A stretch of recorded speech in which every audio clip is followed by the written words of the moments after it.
ये हरियाणा रोडवेज का चक्का जाम की तस्वीरें देख पा रहे हैं जी आप। किस प्रकार से जो हरियाणा रोडवेज की सभी बसेस को यहाँ पर खड़ा कर दिया गया है ड्राइवर्स के द्वारा और बैठ चुके हैं जो है हड़ताल पर। तो बात करेंगे ड्राइवर से।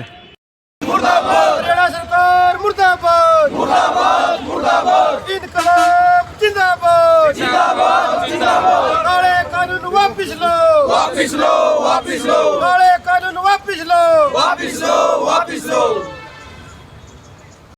सवा महीने हम किसान के मजदूर के बेटा बेटी हैं और उन्होंने कुर्बानियां दी। 750 लोग शहीद हो गए। उसके बाद वो कानून रद्द हुआ था और उसके बाद एक और कानून ले आई सरकार, हिट एंड रन का कानून। कितना मतलब ट्रांसपोर्ट दायरे में 22 करोड़ से ज़्यादा लोग काम कर रहे हैं भाई। इस दायरे को भी ख़त्म करना चाहते हैं यह सरकार। खेती तो हमारे से उजाड़ दी, ये कोई भी खेती नहीं करना चाहता है और उसमें इतनी दिक्कतें हैं साथियों। अब ये ट्रांसपोर्ट का जो महकमा है वो उसको भी बर्बाद करना चाहती है साथियों सरकार। हम ये बर्बाद नहीं होने देंगे। हम जनता के नुमाइंदे हैं, हम जनता का हिस्सा है और ये जो बर्बादी की तरफ भाजपा सरकार ले जाना चाहती है, देश को पता नहीं कहाँ ले जाना चाहती है। ये हम सिपाही हैं, ये हमारी प्रॉपर्टी है, हमारा देश है, हमने सुधारना है। आने वाले दिनों में भाई खतरों को पहचानना पड़ेगा।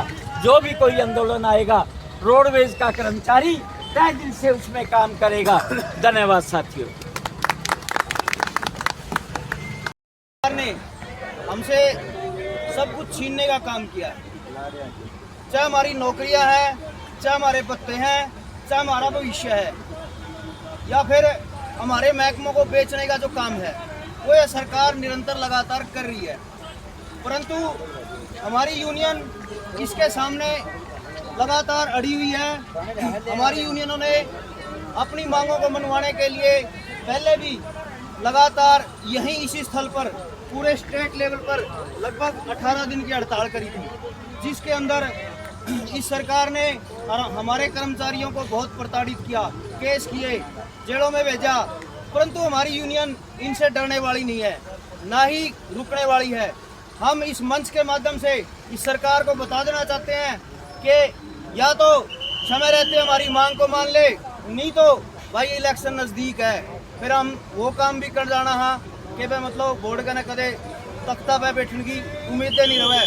क्योंकि अब से पहले हमारे बीच एक बहुत बड़े कई खूंखार नेता हुए हैं जो अपने आप को ये कहा करते थे कि भाई मेरे बुजुर्ग, मेरे दादाजी बताया करते थे, अपने बंसीलाल जी आया करते थे, वो नु कहा करते बोले मैं 12 कोस तो उठने का पूंजड़ कौन जोड़ूँ और नु बोले तो सरकार है। तो उसको भी हमने इस प्रदेश की जनता ने नहीं छोड़ा और वो फिर बाद में कहा करता जब भी कभी मंच पे या कोई रैली प्रदर्शन होया करती तो वह मेरे पे एक गलती होगी थी, उस गलती की माफ़ी दे दो। यहाँ किसी को किसी प्रकार की कोई माफ़ी नहीं है। अगर बात हमारे भविष्य की आएगी तो हम किसी प्रकार का कोई भी कंप्रोमाइज़ नहीं करांगे, कोई समझौता नहीं करांगे। हम इस ठंड में भी आप इस पे यहाँ अपनी मांगों को लेकर बैठे हैं। हमें इतना वो नहीं है कि हम अपनी मांगों के लिए यहाँ बैठे हैं, हम भी अपना काम करना चाहते हैं। अपनी मांगों के लिए अगर मजबूरी में हम यहाँ बैठे हैं तो आप सभी साथी यहाँ बैठे हैं, उसके लिए आप सभी साथी बधाई के पात्र हैं। मैं सर्व कर्मचारी संघ ब्लॉक नरवाना की तरफ से आप सभी साथियों को यह आश्वासन दिलाता हूँ, वह किसी साथी को घबराने की या डरने की जरूरत नहीं है। अगर कोई भी मुसीबत आई तो सर्व कर्मचारी संघ ब्लॉक नरवाना आपके साथ कंधे से कंधा मिलाकर खड़ा है और आपसे यहाँ इस मंच के माध्यम से अपनी 4 फरवरी 2024 को रोहतक में सर्व कर्मचारी संघ एक रैली करने जा रहा है। उसमें अपने मांग और मुद्दे आप सभी साथी जानकार हैं, ज़्यादा मैं नहीं बताऊंगा, 1 या 2 ही मुद्दे हैं।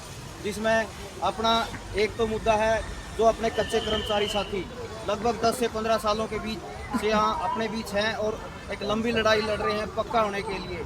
उन साथियों की एक बहुत बड़ी मांग है। तो वो साथी हमारी एक अभी पीछे 28 मई को रैली हुई थी, उस रैली में उसमें हमारी मांग लगभग मानने की कगार पे थी। परंतु एक जो बीच में सरकार का एक संगठन था, उस संगठन ने बीच में अपनी घुसपैठी करके उस हमारे जो रैली थी उसको नाकाम करने की कोशिश करी। और उसके साथ साथ फिर एक और बात कह दें, बोलिया वह हमने पॉलिसी तो बनाने की कोशिश करा, परंतु जो 2014 की पॉलिसी है वो कोर्ट में विचाराधीन है।